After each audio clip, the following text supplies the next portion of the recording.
Bonjour, je me trouve aujourd'hui devant la base aéronautique navale de Landivisiau.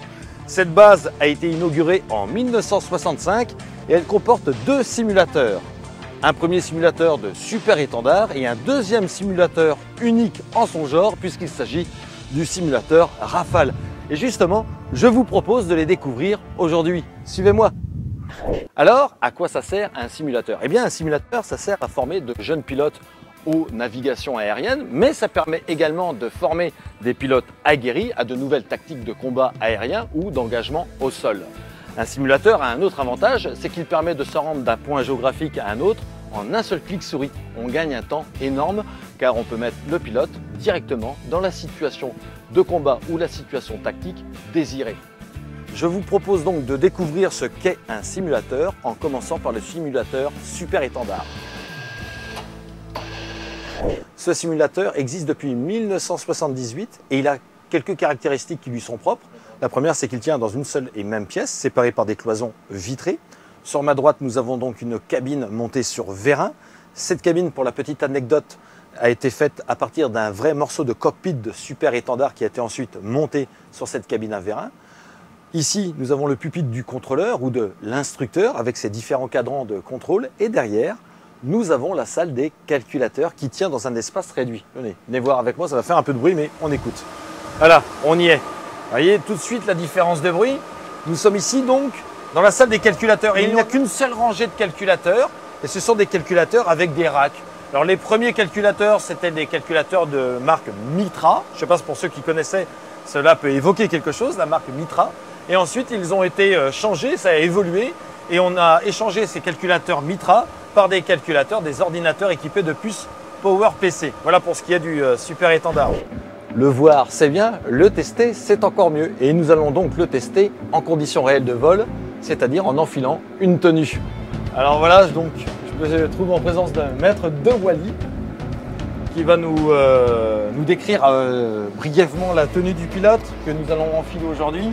Alors, nous avons une première combinaison verte inifugée que le pilote enfile. Ensuite, c'est ça. Tiens, d'accord, merci, c'est sympa. Nous avons le pantalon anti-jet qui limite les effets d'accélération en se gonflant. Nous avons le gilet de combat qui permet de sécuriser le pilote en cas d'éjection avec rappel des bras sur le Rafale et il est équipé de tous les équipements de survie. Il fait 8 kg. 8 kg. Cadeau. Très bien, merci. Et nous avons ensuite les gants. Les gants. Pour se protéger les mains. Et le casque avec le masque à oxygène. D'accord. Et la petite visière, c'est bien, ça va. En attendant que je finisse de m'équiper, regardons ensemble à quoi ressemblaient les premiers simulateurs. Tout d'abord, l'un des tout premiers se nommait le tonneau Antoinette. Il fut construit par la société Léon Levavasseur, société française de construction d'avions, et ce, dès 1910. Il reproduisait les mouvements de lacet, roulis et de tangage. Puis, apparu en 1929, un véritable simulateur mis au point par l'américain Edwin Link, un célèbre fabricant d'orgues, sous le nom de Link Trainer. La cabine était posée sur un système électropneumatique et un chariot équipé d'un stylet reproduisait sur une table traçante le trajet virtuel de l'avion. Et bien voilà, je suis enfin équipé pour partir faire un tour de simulateur. Et donc nous allons commencer par le simulateur super étendard. Et ensuite, je vous proposerai de découvrir le simulateur Rafale. Bon allez, c'est parti pour le super étendard. Allez, c'est parti. C'est parti, mon colonel.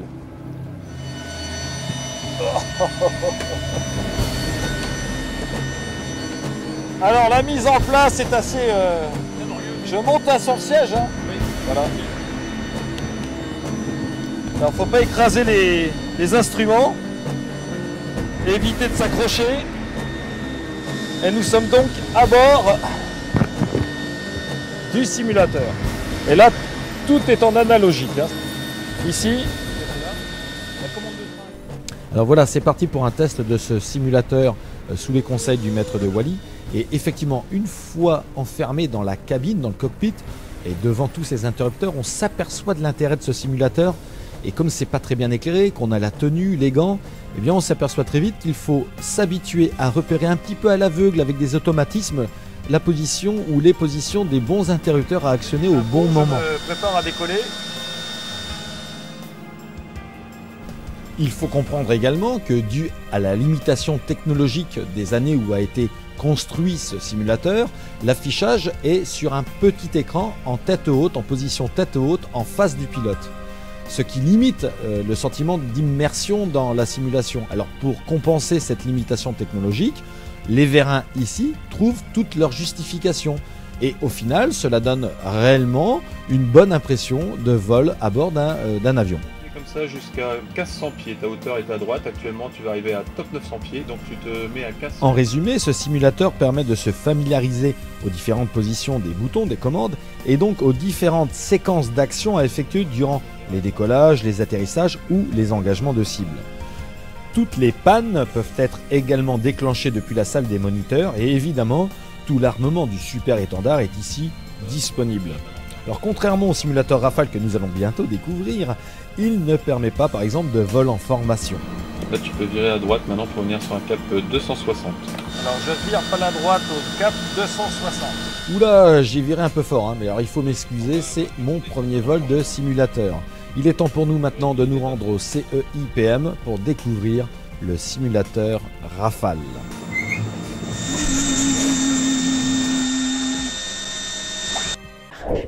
Et bien voilà, j'ai eu le temps de retirer ma tenue de pilote et je me retrouve devant ce bâtiment tout neuf, le CEIPM, le Centre d'entraînement, d'instruction et de préparation de mission, qui héberge en son sein le CSR, le Centre de simulation Rafale. Et nous allons le découvrir tout de suite. Alors je suis ici dans la pièce où se trouvent les calculateurs du simulateur Rafale. Vous voyez la différence entre le super étendard où la pièce était très petite. Ici nous avons une pièce immense. Alors pourquoi? Parce qu'en fait, nous avons 2 fois 90 ordinateurs. Pourquoi 2 fois 90 ordinateurs reliés en réseau? Bien parce qu'en fait, chaque tronçon sert pour chacune des 2 cabines des simulateurs Rafale. Ces tronçons d'ordinateurs sont aussi découpés en 3 grands modules. Le premier module, c'est tout ce qui concerne l'affichage 3D réaliste du simulateur. Le deuxième module, c'est tout ce qui sert au calcul tactique de la situation géographique dans laquelle l'avion évoluera.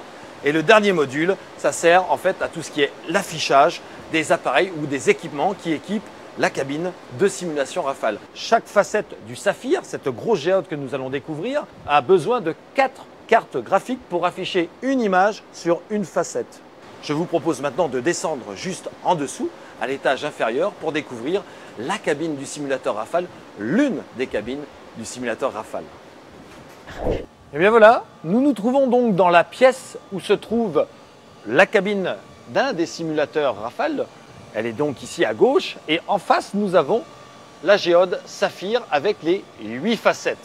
Alors il faut savoir que cet ensemble calculateur, cabine, géode a été construit sous la maîtrise d'œuvre de Dassault Aviation avec comme partenaire et sous-traitant Sogitech, Thales et MBDA.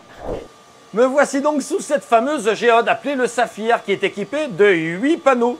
Chacun de ces panneaux est rétroéclairé par un projecteur à 3 couleurs. Et pour l'affichage de ces panneaux, il faudra donc utiliser ces fameuses cartes graphiques qui sont au nombre de 4. Contrairement au simulateur du super étendard, le cockpit du Rafale n'est pas équipé de vérins. Pourquoi? Déjà, en premier lieu, parce que réellement, le Rafale est capable d'avoir un taux de roulis de 270 degrés à la seconde et aucun vérin ne serait capable de reproduire ce mouvement. Et deuxièmement aussi, nous avons préféré ici axer le sentiment 3D réaliste, c'est-à-dire que c'est l'affichage 3D qui va nous permettre de nous immerger dans la situation de combat en vol. 330 degrés de champ de vision à l'horizontale, 150 degrés de champ de vision à la verticale. Nous sommes ici donc dans la salle des instructeurs. C'est ici que se trouvent les 2 pupitres des simulateurs Rafale, des 2 cabines de simulateurs Rafale. Et en ce moment, nous avons un maître principal qui est en train de lancer une simulation avec 2 jeunes pilotes. Maître principal Bastien, bonjour. Bonjour. Alors ici, nous sommes donc devant ce pupitre de simulateur. Vous êtes en train de faire quoi comme mission actuellement? Là, pour l'instant, c'est un entraînement de pilote à la manœuvrabilité avion. Donc là, ils sont en fait en patrouille, ce qu'on appelle en patrouille serrée. En vol, ils le font réellement, donc on s'entraîne un petit peu en simulation aussi. Donc là, ils sont justement dans les Alpes, où c'est encore plus dur, parce qu'il y a vraiment beaucoup de manœuvres à faire pour éviter effectivement les montagnes. Les montagnes. Alors, on les entend à la radio. Vous pouvez communiquer avec eux à la radio? Je peux communiquer avec eux à la radio. Donc là, on est ce qu'on appelle en intercommunication. C'est-à-dire que les 2 pilotes et moi-même, contrôleur, on se parle facilement. Et par contre, on peut effectivement choisir aussi des vraies fréquences radio pour que le pilote fasse réellement comme s'il était réellement en vol. D'accord, et on a plusieurs donc écrans. Oui. On a 2 écrans ici où l'on voit un des pilotes. La deuxième paire d'écrans là, c'est le deuxième pilote. Deuxième pilote. Et je vois, on voit les boutons, les joysticks. Toutes les manœuvres qu'il fait donc dans commande, on le voit. On le voit se cercler de jaune en même temps Voilà. qu'il appuie sur le bouton. Ça permet effectivement à l'instructeur de savoir effectivement s'il touche la bonne commande au bon moment. commande, voilà, au bon moment. D'accord. Et là, on a donc sur cet écran une carte tactique, on va dire. Donc là, on a ce qu'on appelle une visu 2D. Là, on voit simplement l'aéronef se déplacer sur la carte donc on peut choisir. On a une multitude de cartes qu'on peut choisir. Mais par contre, ici, on a ce qu'on appelle la vue 3D. Donc où on voit effectivement l'avion évoluer dans les 3 Dans les 3 dimensions. Bon. Là, ça nous intéresse. Enfin, disons, cette visu-là est très intéressante en fait en combat aérien. Ce qu'il faut comprendre, c'est que l'instructeur ne peut pas piloter à distance les cabines. Il peut par contre, et ça c'est beaucoup plus intéressant, créer des avions virtuels pour engager le combat. Il pourra piloter ces avions virtuels grâce à ses manettes. Quant au pilote, qui lui est dans sa cabine, il peut avoir à disposition également des alliés virtuels dans des avions qu'il commandera soit par liaison 16, soit par un système de reconnaissance vocale. Tout ceci est bien sûr imbriqué dans un système beaucoup plus large car le centre de simulation ici, Rafale de Landivisiau, peut être relié en réseau avec le centre de simulation de Saint-Dizier. Et bien voilà, nous sommes ici dans la salle de débriefing. Dans cette salle, les élèves et les instructeurs peuvent analyser avec finesse l'exercice qu'ils ont réalisé dans le simulateur. Tout est enregistré sur un disque dur, toutes les images vidéo du simulateur ainsi que toutes les conversations radio. Et tout est reprojeté ici sur les 2 grands écrans qui se trouvent derrière moi. Et donc pour avoir une meilleure idée du simulateur Rafale et aussi du pilotage du vrai Rafale, je vous propose l'interview du commandant Manaranche, chef du CSR. Commandant Manaranche, bonjour. Bonjour. Vous êtes rentré dans l'armée en 1993, vous étiez pilote de super-étendard durant 10 ans, puis pilote de Rafale. Vous totalisez un nombre de 2500 heures de vol. Quelle est votre appréciation entre le super-étendard et le Rafale? Ce sont 2 avions de génération complètement différentes. Donc le super-étendard puise ses racines dans l'étendard des années 50. Il a été modernisé évidemment dans les années 70, 80 et 90. Mais l'avion lui-même, la cellule et le moteur sont de génération assez ancienne, avec des commandes de vol hydrauliques, avec un système d'armes qui lui a évolué. Mais l'avion lui est un peu resté sur ses années de conception. Le Rafale, c'est l'avion moderne par excellence. Il a des commandes de vol électriques, il a des moteurs qui poussent très fort avec post-combustion. Et tout ça est géré par un ordinateur, si vous voulez. On peut aller beaucoup plus haut, beaucoup plus vite. On fait tout plus rapidement, avec beaucoup plus de puissance. Et il est beaucoup moins limité. Essentiellement grâce à ses commandes de vol et à son moteur.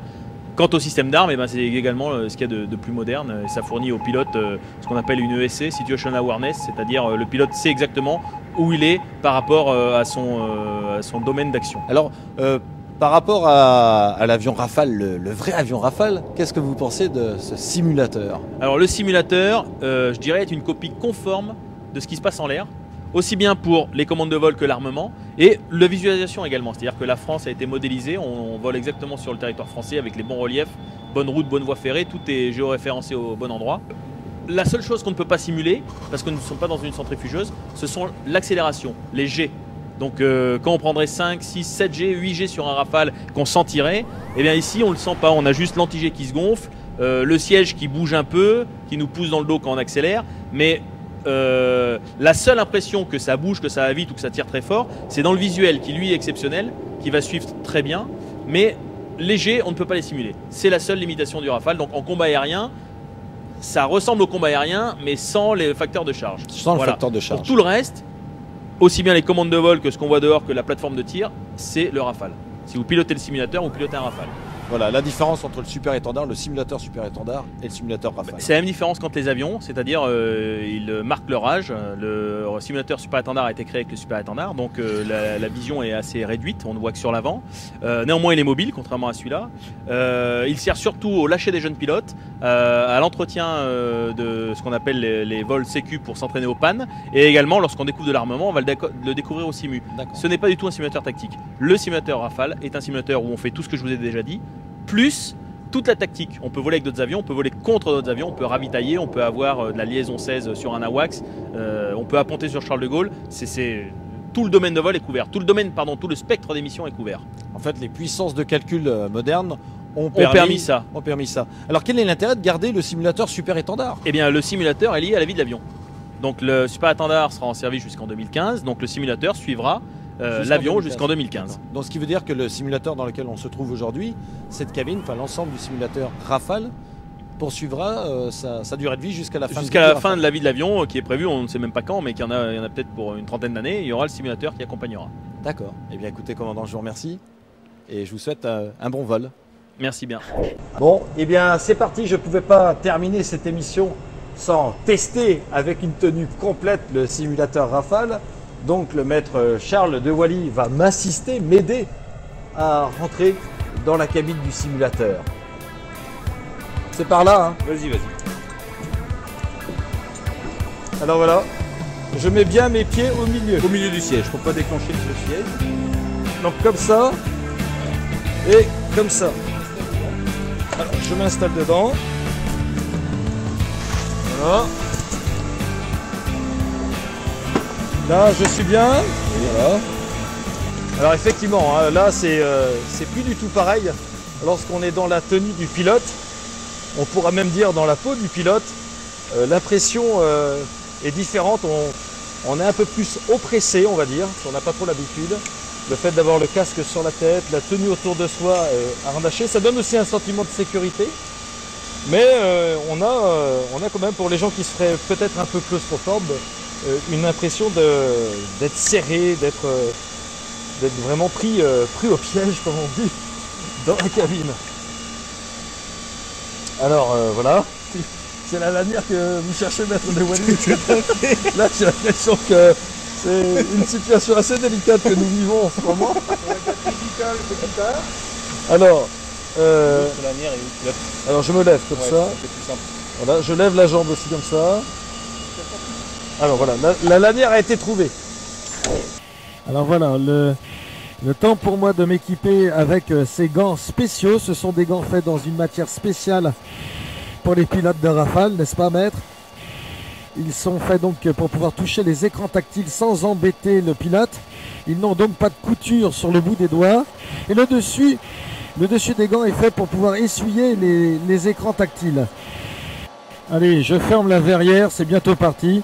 Je vais donc vous donner mes courtes impressions de vol dans ce simulateur. Voilà, oui, effectivement, quand la verrière est fermée, on commence déjà à se sentir à bord d'un véritable avion. Donc je vais vous donner mes impressions de vol. La cabine avance, c'est parti. Alors voilà, là ici je teste l'avion au-dessus de la rade de Brest. Et c'est vrai qu'on a une totale impression d'immersion 3D en 3 dimensions dans ce simulateur. Et on sent effectivement la tenue se gonfler au niveau des mollets, des jambes et du ventre, des cuisses et du ventre.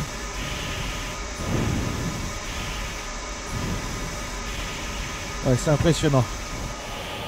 Alors voilà, donc sur ces images maintenant on s'amuse un petit peu avec l'avion qui est devant moi. Et je vous laisse donc voir les images réalisées lors du vol du commandant Manaranche, chef du CSR.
Regardez bien. Regardez bien la tête que j'ai. Voilà, ça c'est juste. Combien de temps on a fait en simulateur de Wally? Je pense qu'on a dû faire 3 quarts d'heure peut-être. 3 quarts d'heure. En simulateur, juste pour un petit vol. Et je suis trempé. Pour plusieurs raisons. Hein. C'est déjà le fait d'être dans la tenue, le fait d'être aussi dans l'ambiance qui fait qu'on a chaud. Et puis on a vraiment l'impression d'immersion dans le Rafale. Voilà. Sur ce, à la prochaine.